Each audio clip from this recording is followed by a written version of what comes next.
हमारा आपका दूर नहीं होता, ये अंधेरा हो जाता है, लेकिन घाटे भीतर घोर अंधेरा, वो अंधेरा जो बिना गुरु के बिना सत्संग के नहीं जाता उसको कहते हैं घोर अंधेरा। और घोर अंधेरा है क्या? घट मिट्टी का बना हुआ, अंगूठी सोने से बनी हुई है, हम आप ब्रह्म से बने हुए हैं, लेकिन घट को मिट्टी नहीं मिल पा रही, हमें आपको ब्रह्म नहीं मिल पा रहा, और हम आप उसी से बने। ईश्वर अंश हो कि नहीं हो, बोलो, अब मिला तक नहीं, बस यही घोर अंधेरा। इसलिए गुरुदेव का आह्वान है, क्योंकि ये काम बिना गुरु के बिना कितना भजन कर लो, बहुत अच्छी बात है, बाल मठिए हो काटे बरते, लेकिन बिन भजन न भव करिए, यह सिद्धांत अपेल सिद्धांत है, वो आप कर रहे हैं, लेकिन क्या आपको मिल गया? क्या मतलब है? अच्छा, भगवान आपके सामने खड़ा हो, बिल्कुल सामने हो, अब आप पहचानो ना तो क्या हो, बोलो, भगवान खड़ा है तो हमारे सामने, और देखो प्रमाण हरि व्यापक। अच्छा बताओ, घट में मिट्टी है कि नहीं? लेकिन उसको दिखाई देती है, हमने परमात्मा है, लेकिन दिखाई देता है? कैसे दिखाई देगा? जब कोई ये बताएगा कि यही परमात्मा है, जब कोई गुरु बताएगा कि जिसको खोज रहा है वो तो तू ही है। बताओ, अंगूठी सोने में खोज रही और कोई गुरु बता दे अरे मूर्ख तू ही सोना है, तो काम हो गया। और कोई रास्ता कितना कर लो भजन, हम देख रहे हैं सुबह से शाम तक, लेकिन आपको मिल गया क्यों?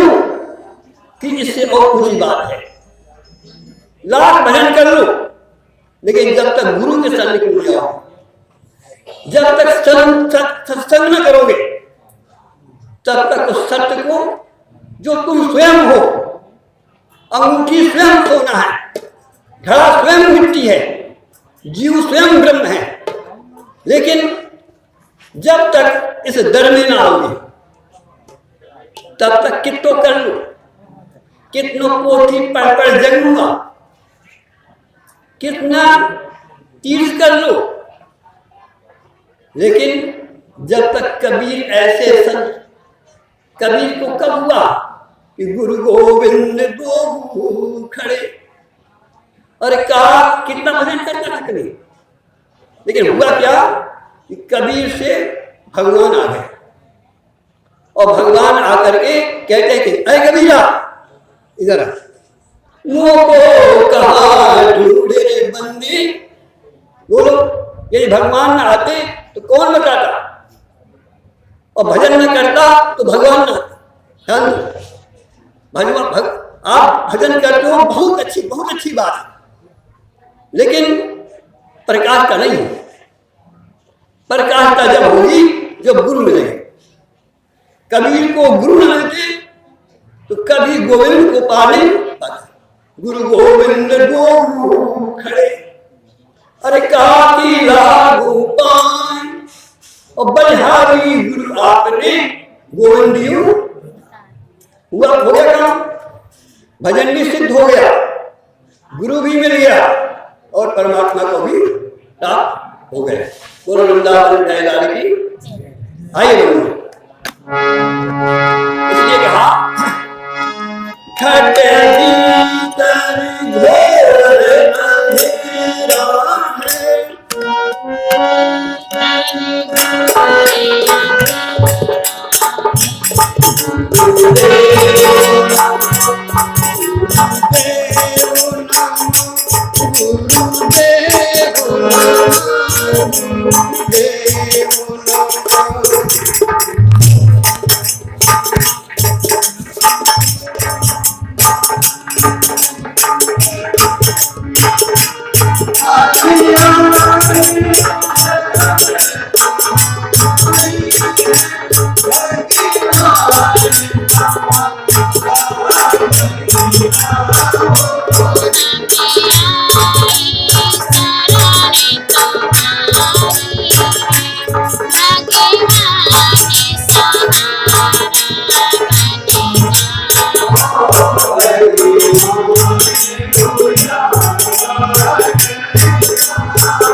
भगवान शंकर के सामने माँ बैठी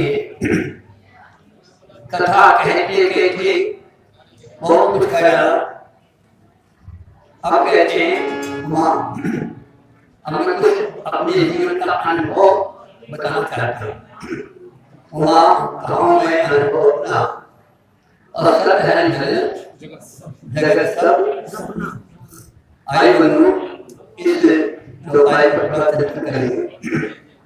इसके पहले क्या है, जिस समय माँ पार्वती ने भगवान शंकर से कथा पूछी तो भगवान शंकर कहते हैं धन्य धन्य। ये जो समाज आज इकट्ठा हो रहा है हम उनको भी थोड़ा धन्यवाद देना चाहते हैं। वो अपने भंडारे में भजन का और सत्संग का आयोजन किया। इसी प्रकार से भगवान शंकर धन्यवाद देते हैं माँ को। धन्य धन्य गिरिराज कुमारी तुम समान नहीं ओ बेकारी। कहती मैं प्रभु मैंने कौन सा उपनयन केवल कथा पूछी आपसे तो मुझको आप धन धन बार बार धन्यवाद सुनाते रहे। क्या मैंने स्वीकार कर लिया? कहते उसका कारण ये धन्यवाद बार बार किसको किया जाता है? जो कथा का आयोजन करता है, जो ऐसे माहौल को उत्पन्न करता है। क्योंकि संसार में इससे बड़ा उपकार कोई नहीं। आपने बहुत दान दिए हो, बहुत कीट गए हो, लेकिन से सम्मान हमारे जो ये कथा का रूप है इससे बड़ा संसार में कोई उपकार नहीं। धन्य धन्य जरा गौर करना, पहले भाग में हो जाएगा। धन्य धन्य गिरिराज कुमारी तुम समान नहीं वो उपकारी। क्यों कि पूछो रघुपति कथा प्रसंगा। ये जो कथा आज चल रही है या जो यहाँ पर सत्संग चल रहा है संसार में इससे बड़ा उपकार कोई नहीं हुआ। देखिए ना मानस का प्रमाण।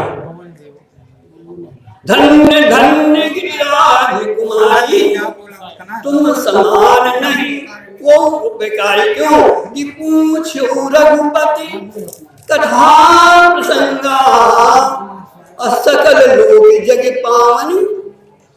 एक गंगा वो होती है जो भारत को पवित्र करती है, लेकिन जो आज कथा हो रही है भगवान कहते हैं माँ ये गंगा जो मेरे मुखारबिंद से निकलेगी और तुम्हारे द्वारा निकलेगी, मैं कहूँगा तुम कारण बनोगे। और ये कथा यहाँ नहीं सकल लोग अनंत लोग हैं। एक बात छोड़ दो, इस लोग की गिनती नहीं है, अग्नि रवि सकल लोग जग पावन गंगा। तो माँ ने कहा प्रभु मुझे आप इसलिए धन्यवाद दे रहे हैं, लेकिन क्योंकि मैंने कथा करवाई, आपने कथा कह रहे हैं, लेकिन एक बात मैं पूछना चाहती हूँ, जो इस कथा को सुनेगा उसको क्या कहेंगे? तो भगवान शंकर कहते हैं माँ समय आने दो, कथा तो मैं अभी प्रारंभ कर रहा हूँ, और जब कथा तुम पूरी सुन लेना तो तुम ही बताना कि उसको क्या करना चाहिए। आइए उत्तरकांड में चले। जिस समय माँ ने कथा पूरी सुनी फिर क्या कहती है कि धन्य धन्य मैं धन्य पुरारी। आपने मुझे 2 बार धन्यवाद दिया था, लेकिन अब मैं अनंत बार धन्यवाद धन्य हो गए, क्योंकि मैंने कथा को सुन लिया। धन्य धन्य मैं धन्य पुरारी, सुनो राम गुण भाव है। मेरा जो भाव था, जो संसार था, जो अज्ञान था, जिसके लिए मैं लड़ाई थी, मैंने आपके मुखारबिंद से कथा सुनी और मैं धन्य ही नहीं, धन्य धन्य मैं धन्य पुरारी। अर्थात ये वो पावन कथा का प्रसंग लेकर हम आप चल रहे हैं, और आप भी जब सुनोगे तो अपने से कहना कि आज हमको क्या हुआ। अब प्रश्न उठता है कि जो कथा कहता है उसको धन्य धन्य, जो सुनता है धन्य धन्य धन्य, और जो कहता है उसको क्या होगा? तो कहते हैं भगवान शंकर उसको धन्यवाद की आवश्यकता। वो यदि धन्य न होता तो उसके मुखाबिन से आती कहा। यदि मैं धन्य न हुआ होता तो मैं आज कथा ही कहता। तो बंधुओं चलें जरा इस कथा को श्रवण करने के लिए थोड़ा सा आप एकाग्र हो जाएंगे। भगवान कहते हैं झूठ सत्यो, सुनी हो रही है कथा, ध्यान देना। झूठ सत्य जाहि बिन जाने, झूठा हमको सत्य दिखता है। ये संसार क्या है? माया। और माया क्या मतलब? झूठी। और क्या हम इसको झूठा कह सकते हैं? अच्छा बताओ, सपने में सब कुछ होता है, सच होता है कि नहीं होता है? नहीं। जो कुछ भी होता है यदि वो झूठ है, लेकिन वहां झूठा लगता है। दुख होता है, सांप काटता है तो मरते ही नहीं वहां, लेकिन कब? जब तक हम जागते नहीं हैं। ध्यान देना, सपना कब सत्य होता है? जब हम सोते हैं, और झूठा कब होता है? जब हम जागते हैं। तो हम इस समय क्या है? सब सो रहे हैं, इसलिए ये हमें सत्य लग रहा है। मोह निशा सब, ध्यान देना, एक दो बात नहीं। मोह निशा सब सोवनहारा, अदेख स्वप्नो अनेके प्रकार। ये क्या है? आगे चलो। कहते हैं झूठो सत्य जाह बिन जाने, जिम भुजंग बिन रच पहचाने। आपकी रस्सी पड़ी हुई और सांप की भ्रांति हो गई, तो बताओ है वो रस्सी लेकिन दिखाई देती है सांप। तो क्या है? इसी तरह से ये संसार दिखाई दे रहा है सत्य, लेकिन इस सत्य को, इस झूठे को सत्य कैसे जाने? अच्छा, रस्सी आपको पड़ी है और उसको सत्य कैसे जानोगे कि रस्सी है? एक ही रास्ता है कि वहां से भागो नहीं, थोड़ा सा रुक जाओ, ठहर जाओ और देखो उसको गौर से, या प्रकाश कर दो। तो कहते हैं झूठो सत्य जान बिन जाने, जिम भुजंग बिन रह पहचाने। अर्थात जब तक आप सत्य नहीं जानोगे, रस्सी का ज्ञान नहीं होगा, तब तक सांप की भ्रांति, जब तक आप स्वप्न में जागोगे नहीं तब तक स्वप्न जाएगा नहीं। इसी प्रकार से ये संसार क्या है? समझा रहे हैं भगवान शंकर की माँ, मैं अनुभव कह रहा हूं, अब मैं लिखी बड़ी बात नहीं कह रहा, मैं वेद की बात नहीं कह रहा, मैंने जो अपना अनुभव किया है वो मैं आज तुमको कह रहा हूं। क्या कहते हैं? यही जाने जग जाए हिराई, जानने से ये संसार खो जाता है। रस्सी को जान जाओ तो सांप गया।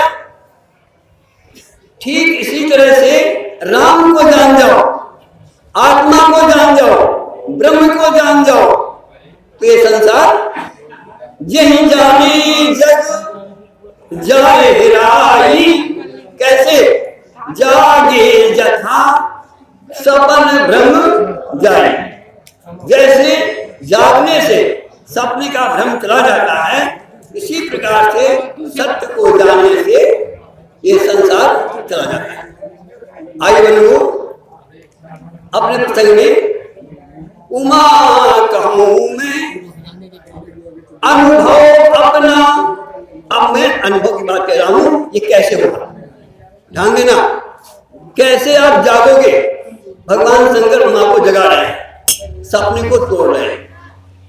कैसे कहते हैं? उमा कहूं मैं अनुभव अपना और सत्य हरि भजन।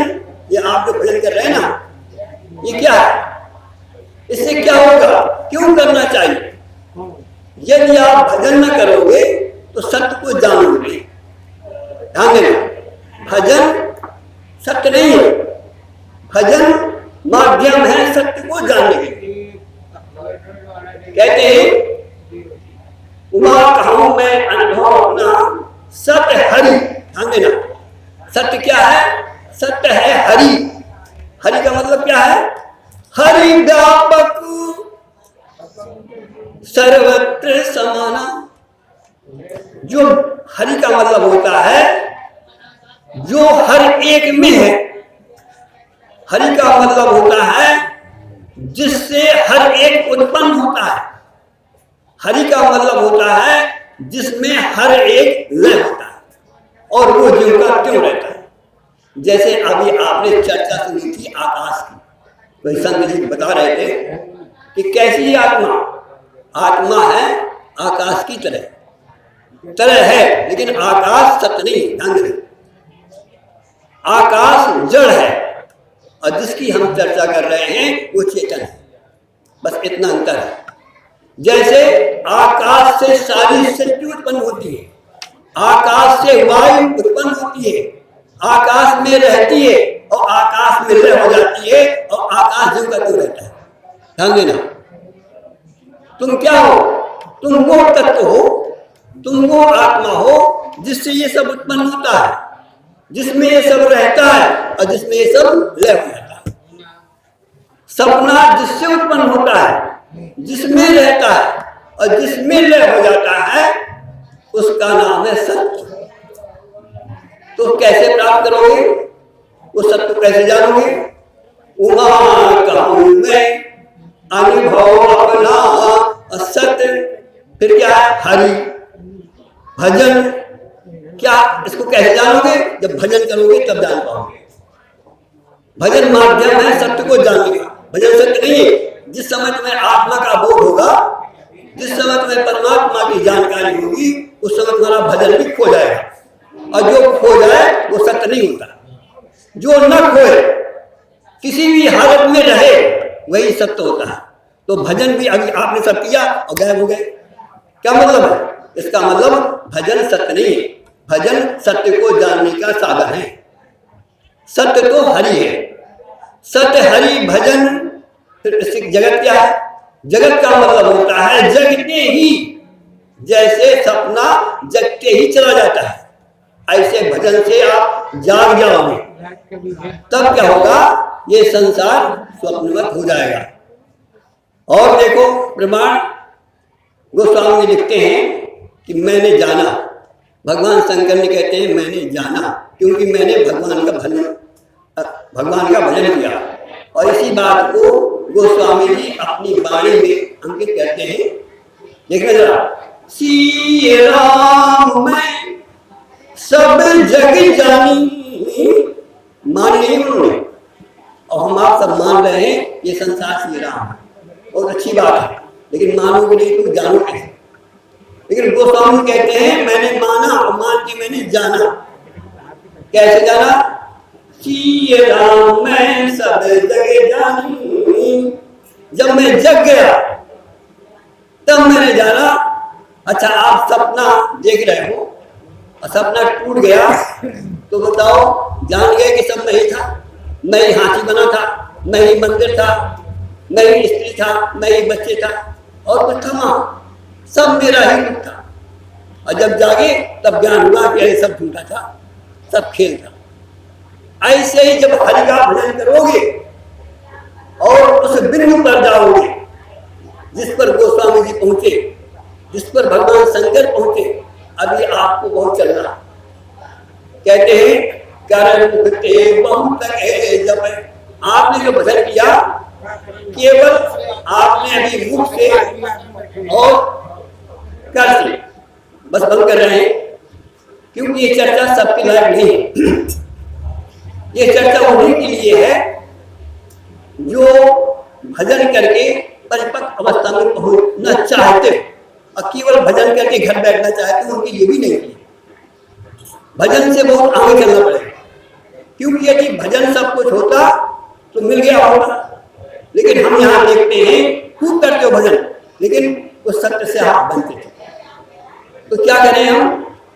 भगवान शंकर कहते हैं कर्म कृते बहुत जप, सब जप रहे थे, यहाँ से ताली बज रही थी, ढोलक बज रहा था, मुख चल रहा था, लेकिन ये पहली सीढ़ी है। जब इस वाणी को अंतरंग ले जाओ, अभी आप सुन रहे थे क्या विज्ञानानंद पलट के दे, पलटना पड़ेगा, इसको अंतरंग ले जाना पड़ेगा, तब जानोगे कि है तन में पर नजर ना आवे ऐसा राम, वो कम नजर आएगा जब अंगूठी उलट करके सोने को पहचान जाएगी, घड़ा उलट करके मिट्टी को पहचान जाएगा, लहर उलट करके सागर को जान जाएगी।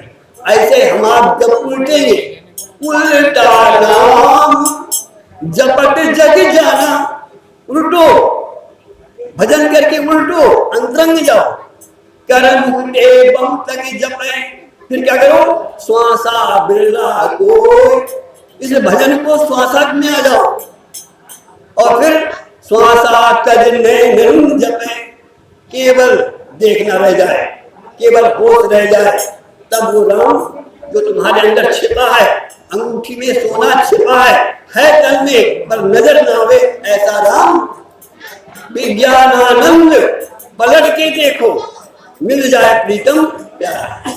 बंधुओं, भजन बहुत अच्छी बात है, लेकिन भजन पहली श्रेणी है, दूसरी श्रेणी श्वासा में आओ, तीसरी श्रेणी नेत्रों में आओ और चौथी श्रेणी चुप हो जाओ, शांत हो जाओ और लहर जैसे ही शांत होगी वैसे सागर का दर्शन हो जाएगा। जैसे हमारा मन शांत होगा भजन के माध्यम से, वैसे छिपा परमात्मा प्रकट हो जाएगा। गुरु वृंदावन रहना लगी, इसलिए भजन के माध्यम से